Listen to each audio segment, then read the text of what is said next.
ला बोलवलेली आहे की जे 14 आमदार डिस्क्वालिफाय व्हावं अशी आम्ही मागणी स्पीकर महोदयांकडे केलेली होती. ती त्यांनी मान्य केलेली नाही आणि त्याच्यामुळे ते डिस्क्वालिफाय व्हावे म्हणून आम्ही मुंबई हायकोर्टामध्ये अर्ज केलेला आहे.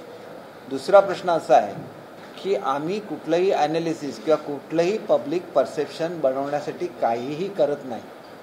आज याच्या उलट ज्या लोकांनी अशी कृत्य केलेली आहेत की जी लोकशाही विरोधी आहेत ते मात्र पब्लिक परसेप्शन तयार करून त्यांच्याबरोबर आज काय जे थोडंफार शिल्लक आहेत ती लोक आपल्यापासून निघून जाऊ नयेत म्हणून वेगवेगळ्या तऱ्हेचे उपक्रम घेण्याचा प्रयत्न करतात.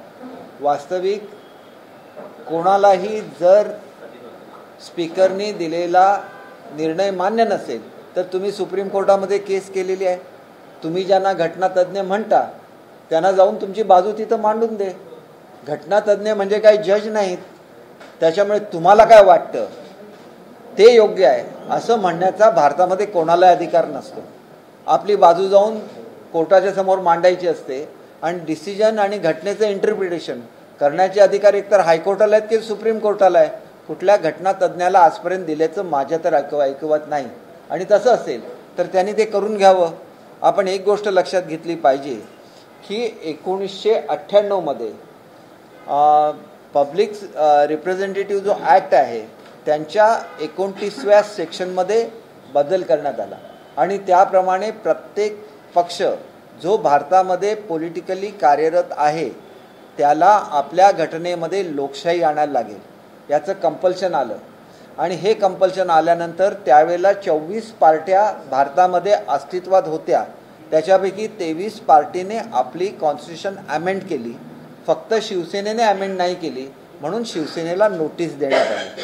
त्यावेळेला मनोहर जोशी साहेब आणि सुभाष देसाईजी यांनी इलेक्शन कमिशनकडे जाऊन ॲफिडेव्हिट केलं की आम्ही 3 महिन्यामध्ये आमच्या पार्टीची घटना बदलू आणि त्याप्रमाणे आदरणीय बाळासाहेबांनी 1999 सालामध्ये आपल्या पक्षाची घटना बनवली जी डेमोक्रेटिक होती. 2012 नंतर ही घटना बदलण्यात आली आणि ही बदलण्यात आली आणि 2017ला उद्धवजींनी एक प्रेस घेतली आणि त्याच्यामध्ये डिक्लेअर केलं की आम्ही आमची प्रेस घेतली किंवा जे काही त्यांनी केलेलं असेल ते 2017मध्ये त्यांनी जाहीर केलं की आम्ही आमची कॉन्स्टिट्यूशन चेंज केलेली आहे. आता कॉन्स्टिट्यूशन चेंज करायची असेल आणि त्याच्यामध्ये अमेंडमेंट करायची असेल तर त्याला एक प्रोसेस अशी आहे की तुम्हाला ज्या काय अमेंडमेंट करायच्या आहेत त्याला अप्रुव्हल घ्यायला लागतं इलेक्शन कमिशनकडून. परत आपल्याला नॅशनल एक्झिक्युटिव्हकडे जायला लागतं किंवा आपली जनरल बॉडी बोलवायला लागते आणि त्याच्यामध्ये जी घटना दुरुस्त केली त्याला अप्रुव्हल द्यायला लागतं तरच ती घटना दुरुस्ती ठरते.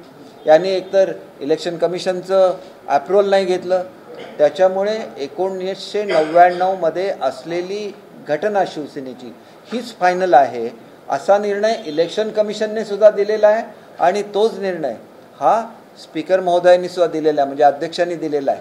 आणि त्याच्यामुळे तुम्ही कुठल्या बेसिसवर हे सगळं करताय हा मुळातच प्रश्न आहे. 2018ला तुम्ही म्हणता की तुम्ही इलेक्शन घेतलं तर 2018 मध्ये तुम्ही अशी एक घटना दुरुस्ती करून ठेवलेली आहे की आपणच लोक अपॉइंट करायची आणि त्या आपल्याच लोकांनी आपल्याला मतदान करायचं. मग ह्याला इलेक्शन म्हणतात का? अशा तऱ्हेने इलेक्शन होऊ शकत नाही. इलेक्शनला एक पद्धत असते की अमुक तारीखपर्यंत जे लोक इच्छुक असतील त्यांनी आपले अर्ज दाखल करावे. अमुक ते अमुकमध्ये आपण आपले अर्ज मागे घ्यावे आणि त्याच्यानंतर जे लोक रिंगणामध्ये राहतील त्याच्यामध्ये इलेक्शन होतील. जे एवढ्या पद आहेत त्याच्यापेक्षा कमी लोक तिथे राहिले नाहीत तर इलेक्शन होणार नाही. परंतु तुम्ही असं करू शकत नाही की हे आमचे 21 फॉर्म आहेत, हे पक्षनेत्यांचे फॉर्म आहेत, आमचे एवढे आहेत, हे उपनेत्यांचे फॉर्म आहेत, असं तुम्ही करू शकत नाही. That is not the democratic process. आणि डेमोक्रेटिक प्रोसेस ज्यावेळेला अडॉप्ट केली जाते त्यावेळेलाच त्याला इलेक्शन म्हटलं जातं आणि त्याच्यामुळे क्लिअर कट म्हटलेलं आहे की अशा तऱ्हेचं इलेक्शन हे झालेलं नाही आणि वस्तुस्थिती आहे. तुम्ही जर त्याचे काही ते रेकॉर्डिंग वगैरे दाखवणं असेल त्याच्यामध्ये सुद्धा बघा की असं काही इलेक्शन झालेलं नाही की ज्याच्यामध्ये तारखा डिक्लेअर केल्या जातात. अमुक ते अमुकमध्ये फॉर्म भरायचा, अमुक ते अमुकमध्ये फॉर्म मागे घ्यायचा, अमुक ते अमुक डेटमध्ये इलेक्शन होईल, अशी काही इलेक्शन प्रोसेस झालेलीच नाही आहे. आणि त्याच्यामुळे अनडेमोक्रेटिक वे हा तुम्हाला ॲडॉप्ट करता येणार नाही पॉलिटिकल पार्टीमध्ये. हे निर्विवादपणे इलेक्शन कमिशनने सांगितले आहे आपल्या पीपल्स रिप्रेझेंटेटिव्ह ॲक्टने सांगितलेलं आहे. त्याच्यामुळे तुम्ही कुठल्या बेसिसवर तुम्हाला जे काय बोलायचं आहे, तुमचे वकील हे तुमच्यासारखे बोलणार ना, म्हणजे ते घटनातज्ञ झाले असे नाहीत. तुम्ही ते वकील घ्या आणि तुम्ही सुप्रीम कोर्टामध्ये लढा. तुम्हाला हायकोर्टमध्ये लढायचं हायकोर्टमध्ये लढा, पण तुम्हाला हे सिद्ध करायलाच लागेल की अनडेमोक्रेटिक कॉन्स्टिट्यूशन चालते का, आणि तुमची अमेंडमेंट 100% अनडेमोक्रेटिक आहे हे इलेक्शन कमिशनने सुद्धा म्हटलेलं आहे, स्पीकरने सुद्धा म्हटलेलं आहे. म्हणून त्या बेसिसवर तुम्ही जे निर्णय घेण्याचा प्रयत्न करता ते मुळात चुकीचं आहे. दुसरा अत्यंत महत्त्वाचा बाब अशी आहे की डेमोक्रेसीमध्ये एक व्यक्ती निर्णय घेऊ शकत नाही, तो कलेक्टिव्ह डिसिजनच असायला लागतो. त्याच्यामुळे काँग्रेस आपल्या शिवसेनेच्या लेजिस्लेटिव्ह पार्टीचं लीडर म्हणून केवळ उद्धव ठाकरे साहेब काढू शकत नाहीत एकनाथ शिंदे साहेबांना. तिथं तो कलेक्टिव्ह डिसिजन पार्टीचा पाहिजे. तुम्ही पार्टीची मीटिंग घेतली का, पार्टीने हा डिसिजन घेतला का, आणि तुम्ही कम्युनिकेट केलंय का की तुम्ही तुमच्या 12-13 आमदारांना बोलवणार आणि त्याच्यामध्ये एकनाथ शिंदेंना काढून टाकला असा डिसिजन घेणार. मग ते कसं काय तुम्हाला चालतं? मग मेजॉरिटीचे आमदार जे डिसिजन घेणार तो चालणार नाही का? उद्या समजा मी एक उदाहरण देतो की बीजेपीचे अध्यक्ष आहेत आणि ते असं सांगू शकतात का की मी पंतप्रधानांना काढून टाकलंय? असं पार्टीमध्ये घडत नाही. पार्टीमध्ये तुम्हाला जर तुमच्या लेजिस्लेटिव्ह पार्टीचा लीडर बदलायचा असेल तर तुम्हाला महासभा बोलवली पाहिजे, महासभेमध्ये निर्णय घेतला पाहिजे. म्हणजे लोकशाहीची कुठलीही मूल्य त्या ठिकाणी पाळायची नाही. आणि मग आपल्याबरोबर जी लोक राहिलेली आहेत ती लोक आपल्याला सोडून जाऊ नये म्हणून काही लोकांना एकत्र घ्यायचं आणि त्याच्यामध्ये हा निर्णय कसा चुकीचा आहे आणि आम्ही कसे जिंकणार हे लोकांना सांगायचं. मग तुम्ही अशा मीटिंग पूर्वी सुद्धा घेतल्या होत्या, सुप्रीम कोर्टामध्ये तुम्ही जिंकला का? जिंकला नाही, ही वस्तुस्थिती आहे ना. मग तुम्ही अगोदर स्पीकरकडे का गेला नाही? आपण स्पीकरकडे जाण्याऐवजी डेप्युटी स्पीकरकडेच जाणार हा अट्टास तुम्ही का धरला होता? आणि डेप्युटी स्पीकरने सुद्धा 3 दिवसाची मुदत का दिली होती? सगळं अनडेमोक्रेटिक आहे. मग तुम्ही सगळं अनडेमोक्रेटिक करणार आणि तरी पक्षातल्या लोकांची दिशाभूल करणार. ही दिशाभूल आधी थांबवा. त्यांना क्लिअर कट सांगा की बाळासाहेबांनी जी घटना बनवलेली होती ती मी बदललेली आहे हे सांगायला सुद्धा एक नैतिक मूल्य लागतं.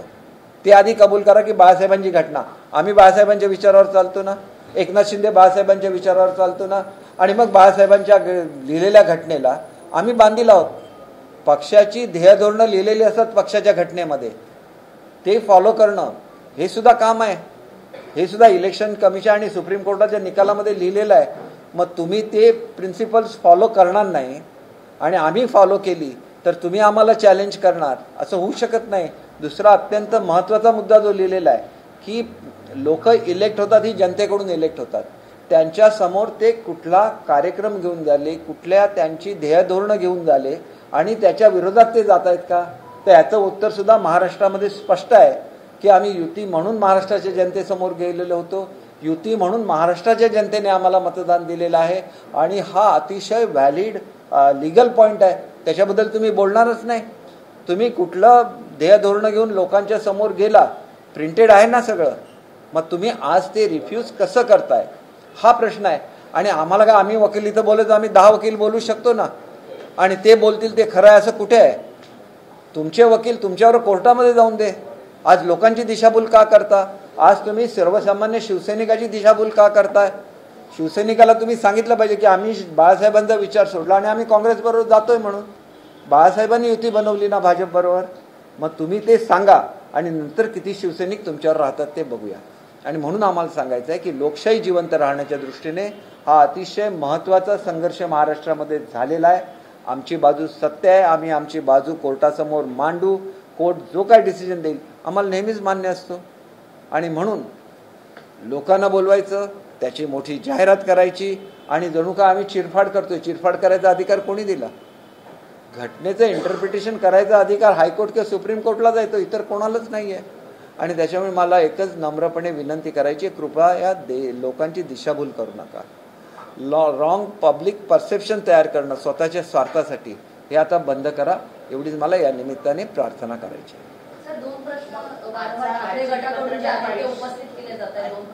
एकेकाने विचारले ठाकरे गटाकडून 2 प्रश्न उपस्थित केले जातात की एक म्हणजे जर ते पक्षप्रमुख नव्हते तर त्यांचा सही केलेला एबी फॉर्म तुम्ही कसा स्वीकारला, आणि दुसरं म्हणजे सुनील प्रभू यांचा व्हीप जर कोर्टाने मान्य केला होता तर तो अध्यक्षांनी मान्य न करण्याचं कारण. एक गोष्ट अशी आहे की कोर्टाने जो निर्णय दिलेला आहे त्याचा ॲनालिसिस आमचे वकील तुम्हाला चांगल्या तऱ्हेने करून देऊ शकतील की मुळात पक्षाची घटना कुठली आहे हे सुद्धा आयडेंटिफाय करण्यासाठी कोर्टाने कोणाला सांगितलेलं आहे, स्पीकरना सांगितलेलं आहे. आणि ते करण्यापूर्वी तुम्ही असा डिसिजन घेऊ नये असं त्यांना सांगितलेलं आहे की will have to first identify who leads the political party, आणि पॉलिटिकल पार्टीने जो व्हीप अपॉइंट केला त्याला तुम्ही मान्यता देऊ शकता. त्याच्यामुळे अगोदर त्यांनी पॉलिटिकल पार्टीचा डिसिजन ॲनलाइज केला. पॉलिटिकल पार्टीच्या घटनेच्या संदर्भातली माहिती ही त्यांनी इलेक्शन कमिशनकडून मागितली आणि त्याच्यानंतर त्यांनी निर्णय दिला की 1999ची घटना किंवा हीच अस्तित्वामध्ये आहे आणि अस्तित्वामध्ये राहील आणि ह्याच्या पुढचे सर्व निर्णय 1999च्या घटनेप्रमाणे होतील. आणि त्याच्यामध्ये म्हटलेलं आहे की कलेक्टिव्ह लिडरशिपप्रमाणे तुम्ही सभा बोलवली का, आमसभा ज्याला म्हणतात, म्हणजे सगळ्या लोकांना तुमच्या पक्षाच्या बोलून तुम्ही सभा बोलवली का आणि त्याच्यामध्ये निर्णय घ्या. त्याचं सुद्धा उत्तर निगेटिव्हच आहे ना. आणि त्यांनी अनेक डॉक्युमेंट जे प्रोड्यूस केले ते फोर्ज डॉक्युमेंट आहे हे सुद्धा निकालामध्ये म्हटलेलं आहे. मग तुम्ही जाऊन त्याच्यावर भांडा ना, तुमचे डॉक्युमेंट कसे फोर्ज नाही आहेत ते तुम्ही सिद्ध करा तिथं. हे शेवटी लिगल मॅटर आहे. याच्यामध्ये तुम्ही तोंडाने काय बोलता याच्यावर काहीही ठरत नाही.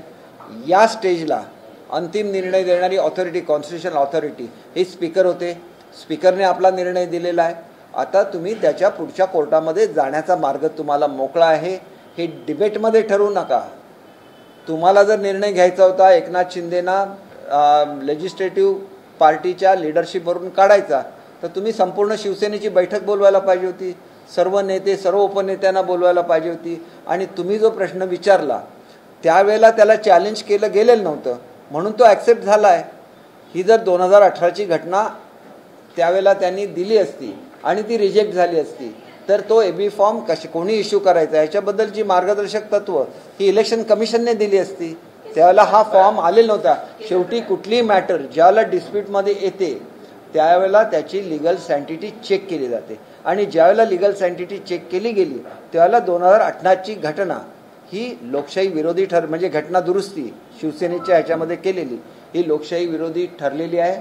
ती इलेक्शन कमिशनने नाकारलेली आहे आणि आता स्पीकरने स्वतः नाकारलेली आहे. आणि ह्या सगळ्या गोष्टी कन्फर्म करण्याच्या बद्दल सुप्रीम कोर्टाच्या निर्णयामध्ये त्याच्याबद्दलचे निर्देश आहेत.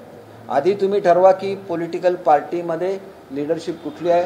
पॉलिटिकल पार्टीचा निकाल काय आहे, एखाद्या लिडरचा निकाल नाही, पॉलिटिकल पार्टीचा निकाल काय.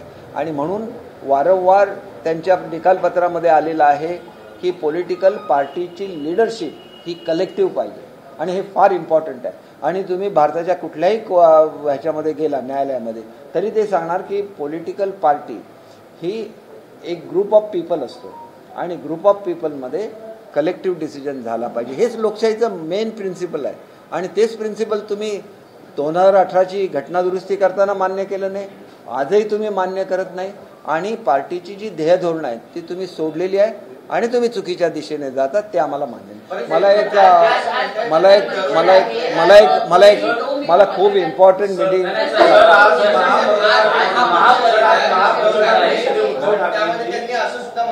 अहो मी तुम्हाला सांगितलं हे बघा ते काही बोलतात. पब्लिक परसेप्शन क्रिएट करायचा अधिकार त्यांना कोणी दिला. निकाल झालेला आहे ना, तुम्ही निकालाच्या विरुद्ध अपील करा. तुम्हाला तुमच्याकडे घटना तज्ज्ञ आहेत ना त्यांना सुप्रीम कोर्टामध्ये उभं करा, आर्ग्युमेंट करून दे ना.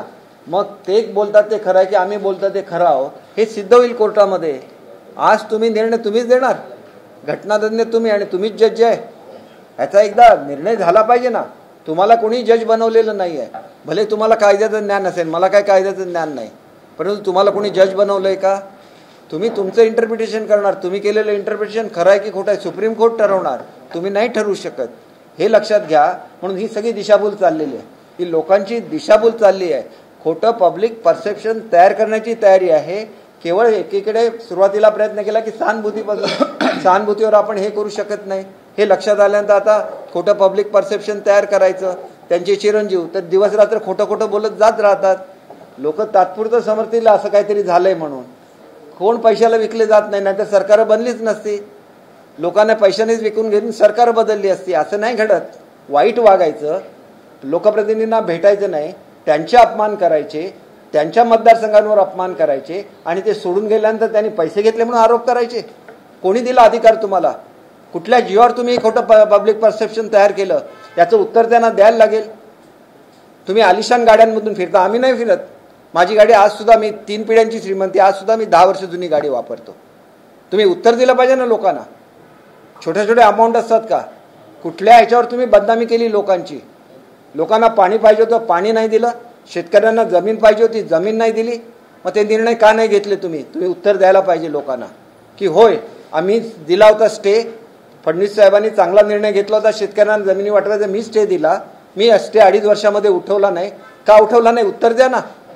आणि मग आमच्यासारखे लोक काय हे करतात, विरोधात जातात. शेवटपर्यंत मी सांगायला गेलो होतो ना, आज सुद्धा एकत्र बसूया. आज सुद्धा एकत्र बसून तुम्हीच मुख्यमंत्री राहा, आपण निर्णय घेऊया. त्याला तुम्ही काय सांगितलं? तुम्ही निघून जा म्हणून सांगितलं. हे लोकांना सांगा ना आम्ही निघून जा म्हणून सांगितलं होतं. स्वतःच्या मुलाला सांगा आम्ही निघून जा म्हणून सांगितलं होतं. म्हणून मला सांगायचं की आमच्याबद्दल खोटं बोलू नका, एवढी आमची विनंती आहे. मी नेहमी आजपर्यंत बघा पूर्ण याच्यामध्ये उद्धव साहेबांच्याबद्दल मी अतिशय आदरानेच नेहमी बोललेलो आहे. अजून सुद्धा आदर आहे, तो आदर तसाच राहील. परंतु खरं तरी बोला ना. एवढं खरं जनतेला सांगा की तुम्ही आणि भाजप एकत्र येऊन पुन्हा युतीची पुनर्स्थापना करणार होता. फॉर व्हॉट एव्हर रिझन, तुम्हाला कोणी सांगितलं असेल, पवार साहेबांनी सांगितलं असेल, हा एक अलाहिदा भाग आहे. परंतु मी निर्णय घेतला होता, पण मी त्या निर्णयाची अंमलबजावणी केली नाही. हे लोकांना एकदा कळून दे. आणि लोकांसमोर युती म्हणून गेला होता ना, आज तुम्ही काँग्रेसबरोबर गेलाय. काँग्रेसचे लोक येतील का तुमच्यावर? बाळासाहेबांच्या समाधीवर तरी कोण आलं का? तिथं येऊन सावरकरांना हे करायचं, समोर सावरकरांचं हे आहे. तिथं काँग्रेसचे लोक सावरकरांना वाटेल ते बोलणार, तुम्ही त्यांच्याबरोबर राहणार, हे बाळासाहेबांनी कधी सहन केलं नसतं. आणि म्हणून आम्ही आमची भूमिका स्पष्ट केलेली आहे. तुम्ही किती घटनातत्व बोलवा, त्याच्यापेक्षा चांगलं त्या घटनातज्ञांना घ्या, कोर्टामध्ये केस लढवा आणि जिंकून दाखवा, एवढंच मला सांगायचं. थँक्यू. मला माझी मीटिंग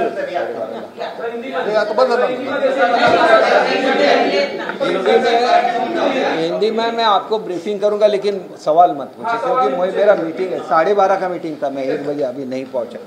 देखिए, बहुत सारे लोग खुद को घटना तज्ञ बनाते हैं, लेकिन घटना तज्ञ होने का मतलब सुप्रीम कोर्ट का जज, ना तो सुप्रीम कोर्ट के जज है ना तो हाई कोर्ट के जज है.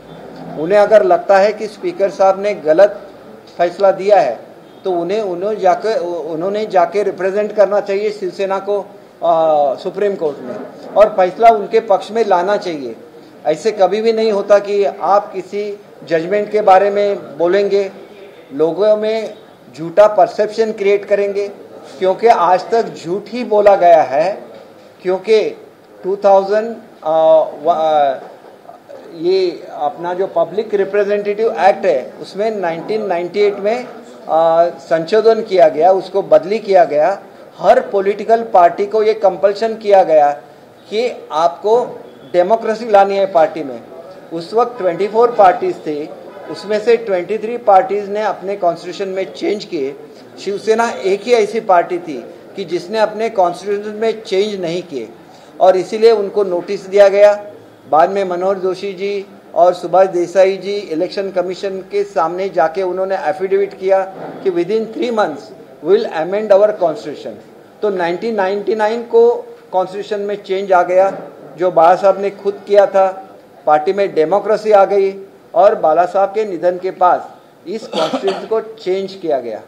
जो 2018 का अपॉइंटमेंट है उसको ना तो इलेक्शन कमीशन की अप्रूवल है, और एक प्रोसीजर रहता है कि पहले आप अमेंडमेंट बनाते हैं, इलेक्शन कमीशन के सामने जाते हैं, वहाँ पे वो डेमोक्रेटिक कैसे है वहाँ सिद्ध करते हैं, बाद में उसको सभा के आपके पार्टी के सभा के सामने लेके जाते हैं और उसको अप्रूवल देते हैं. इन्होंने कुछ भी प्रोसीजर फॉलो नहीं KIA.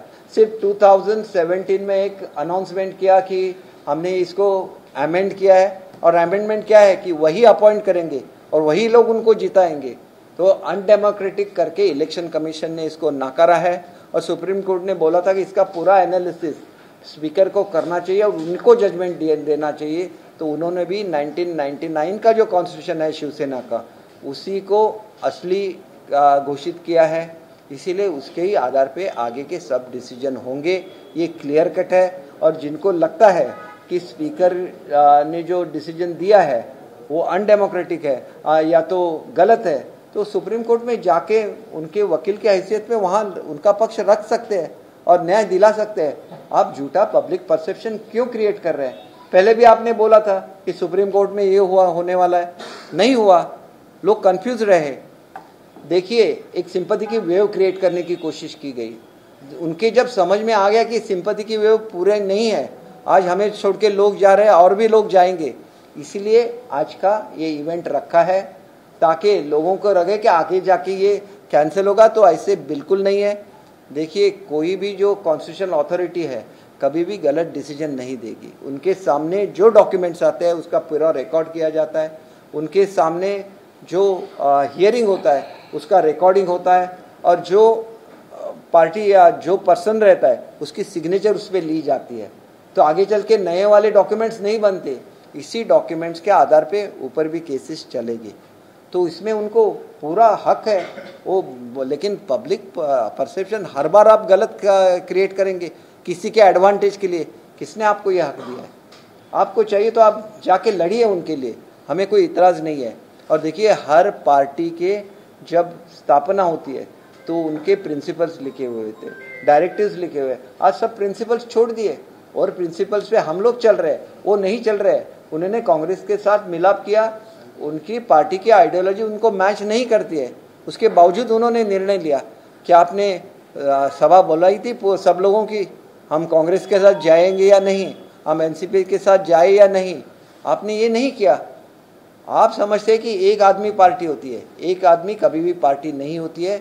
Party is made of different persons, और उनका कोई भी डिसीजन डेमोक्रेटिक ही होना चाहिए और कलेक्टिव ही होना चाहिए। तो कलेक्टिव डिसीजन लिए, आपको किसने मना किया था? आप कलेक्टिव डिसीजन नहीं लेंगे, आप ये बोलेंगे एक आदमी ही सब पार्टी है, तो ये डेमोक्रेसी में नहीं चलता है। यही हमारा कहना है। अगर आपको लेजिस्लेटिव पार्टी के लीडरशिप से एकनाथ शिंदे जी को हटाना था, क्या आपने पार्टी की मीटिंग ली थी? क्या पार्टी में आपने डिसीजन लिया था? आप अकेले डिसीजन लेंगे कि ये आज नहीं रहेंगे, चौधरी जी लेंगे? कहाँ का न्याय है ये?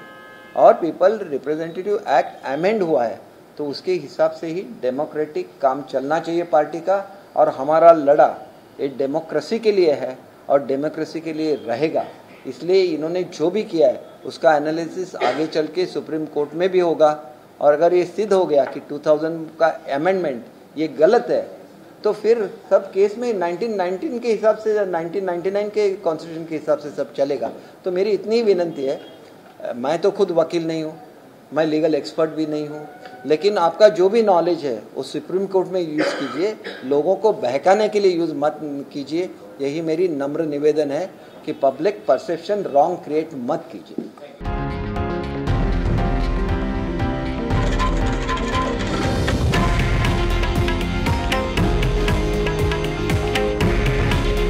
हे आहे देशातील नंबर 1 न्यूज नेटवर्क आणि आपण पाहत आहात TV9 मराठी। काळजी तुमची, हित महाराष्ट्राचं।